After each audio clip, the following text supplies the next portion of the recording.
വളരെ ടേസ്റ്റിയും വളരെ ഹെൽത്തി ആയിട്ടുള്ളൊരു സാലഡാണ് നമ്മളിന്ന് തയ്യാറാക്കാൻ പോകുന്നത്. ഒരു ഫ്രൂട്ട് സാലഡാണ്. ഇപ്പം നമ്മൾ കുറച്ച് ഫ്രൂട്ട്സും അതുപോലെ തന്നെ യോഗേർട്ടൊക്കെ കൊണ്ട് തയ്യാറാക്കുന്ന ഒരു അടിപൊളി സാലഡാണ്. അപ്പം നമുക്കിതെങ്ങനെ തയ്യാറാക്കുന്നത് നോക്കാം. ഈ ഒരു സലാഡ് തയ്യാറാക്കാനായിട്ട് ഇപ്പം ഞാനൊരു ആപ്പിൾ എടുത്തിട്ടുണ്ട്. നമുക്കിനി ആപ്പിളിനെ നല്ല രീതിക്ക് ചെറുതായിട്ട് കട്ട് ചെയ്തെടുക്കണം. ഇപ്പോഴത്തെ ആപ്പിളൊക്കെ ഈ വാക്സൊക്കെ പുരട്ടി വരുന്ന ആപ്പിളാണ്. അപ്പോൾ അതുകൊണ്ട് നമ്മൾ നല്ല രീതിക്ക് കഴുകുകയോ അല്ലെങ്കിൽ തൊലി കളഞ്ഞെടുക്കുകയോ ചെയ്യാം. ഇപ്പം ഞാനിപ്പം ഒരു ആപ്പിൾ നല്ല രീതിക്ക് കഴുകിയാണ് എടുത്തിട്ടുള്ളത്. കഴുകിയിട്ട് അകത്തുള്ള കുരുവൊക്കെ നീക്കം ചെയ്തിട്ട് ഇതുപോലെ നല്ല രീതിക്ക് അരിഞ്ഞ് ചെറിയ പീസസ് ആക്കി എടുക്കുകയാണ്. അപ്പോൾ നമുക്ക് ആപ്പിൾ ഇനി മാറ്റി വെച്ചിട്ട് നമുക്ക് അടുത്ത ഫ്രൂട്ട് എടുക്കാം. ഞാനിപ്പോൾ പിയറാണ് എടുത്തിട്ടുള്ളത്. പിയറൊന്നും എല്ലാ ഫ്രൂട്ട് കടയിലൊന്നും കിട്ടത്തില്ല. അപ്പം ചില മാർജിൻ ഫ്രീസിലോ അല്ലെങ്കിൽ ലുലു മാൾ പോലുള്ള മാളിലൊക്കെ ഇത് അവൈലബിൾ ആണ്. അപ്പം നമുക്കിതിൽ മാക്സിമം പുളിയില്ലാത്ത ഫ്രൂട്ട്സ് എടുക്കുന്നതായിരിക്കും നല്ലത്. ഇപ്പോൾ ഓറഞ്ച്, മുന്തിരിക്ക് ഒഴിവാക്കാം. അപ്പം അങ്ങനത്തെ നമുക്ക് പിയറോ ആപ്പിളോ പപ്പായോ ഇങ്ങനത്തെ ഫ്രൂട്ട്സ് എടുത്തിട്ട് നല്ല രീതിക്ക് ചെറുതായിട്ട് കട്ട് ചെയ്തെടുക്കാം. അപ്പോൾ ഞാൻ ഈ പിയറെല്ലാം നല്ല രീതിക്ക് ചെറുതായിട്ട് കട്ട് ചെയ്തിട്ട് അതുകൂടെ ഒന്ന് മാറ്റി വയ്ക്കുകയാണ്. ഇനി ഞാനിവിടെ എടുത്തിരിക്കുന്നത് മാതളമാണ്. അപ്പോൾ ഒരു മീഡിയം സൈസ് മാതളം ഇതുപോലെ തന്നെ തൊലിയൊക്കെ കളഞ്ഞിട്ട് നമുക്ക് അകത്തുള്ള ആ ഫ്രൂട്ട് മാത്രം നമുക്കെടുക്കാം. അപ്പോൾ നിങ്ങൾക്ക് ക്വാണ്ടിറ്റിക്ക് അനുസരിച്ചിട്ടുള്ള മാതളവും ആപ്പിളും പിയറും എടുക്കാനായിട്ട് നോക്കാം. ഞാനിപ്പം ഒരു 2 പേർക്ക് കഴിക്കാൻ പറ്റുന്ന രീതിക്കാണ് എടുത്തിട്ടുള്ളത്. അപ്പോഴും നമ്മുടെ മാതളവും തൊലിയൊക്കെ കളഞ്ഞ് വൃത്തിയാക്കി എടുത്തിട്ടുണ്ട്. അപ്പോൾ ഞാനിവിടെ ടോട്ടൽ 3 ഫ്രൂട്ട്സാണ് ഉപയോഗിക്കുന്നത്. ഒന്ന് ആപ്പിൾ, പിയർ, അതുപോലെ തന്നെ മാതളം.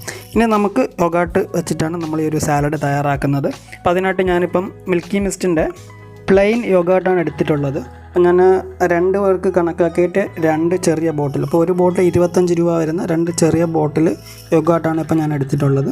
യോഗേർട്ട് എന്ന് പറയുന്നത് വളരെ ഹെൽത്തി ആയിട്ടുള്ളൊരു പ്രോഡക്റ്റാണ്. ഒരു മിൽക്കിൻ്റെ ഒരു പ്രോഡക്റ്റാണ്.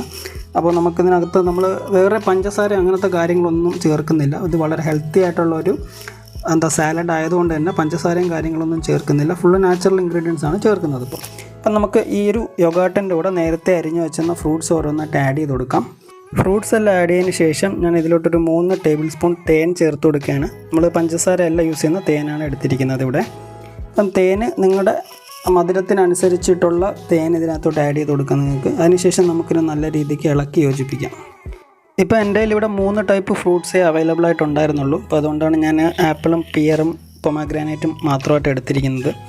നിങ്ങൾക്ക് വേണമെങ്കിൽ ഇതിലോട്ട് പപ്പായ, പൈനാപ്പിൾ, അതുപോലെ തന്നെ സപ്പോട്ട ഇതുപോലുള്ള പുളിപ്പ് കുറഞ്ഞ ഫ്രൂട്ട്സൊക്കെ ആഡ് ചെയ്തെടുക്കാം. അതുമാത്രമല്ല നിങ്ങൾക്ക് വേണമെങ്കിൽ ഇപ്പം കാഷ്യൂ, ബദാം, പിസ്ത മുതലായ കപ്പലണ്ടി ഇതൊക്കെ പൊടിച്ച് ഇതിനകത്തോട്ട് ചേർക്കാൻ കുറച്ചുകൂടെ ഒരു നല്ല ടേസ്റ്റി ആയിരിക്കും.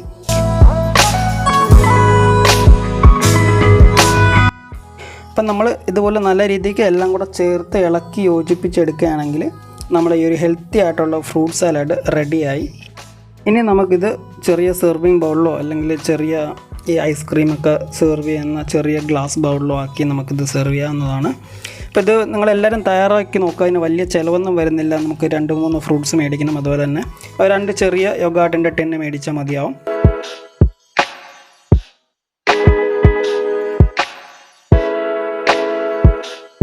നിങ്ങൾക്ക് വേണമെങ്കിൽ ഇത് കട്ട തൈരിലും തയ്യാറാക്കാവുന്നതാണ്. ഇപ്പോൾ യോഗേർട്ട് തന്നെ മേടിക്കണം എന്നൊന്നുമില്ല. അപ്പോൾ കട്ട തൈരിൽ തയ്യാറാക്കുകയാണെങ്കിൽ നമ്മൾ അതിനനുസരിച്ചിട്ടുള്ള പഞ്ചസാര ചേർക്കേണ്ടതായിട്ട് വരും.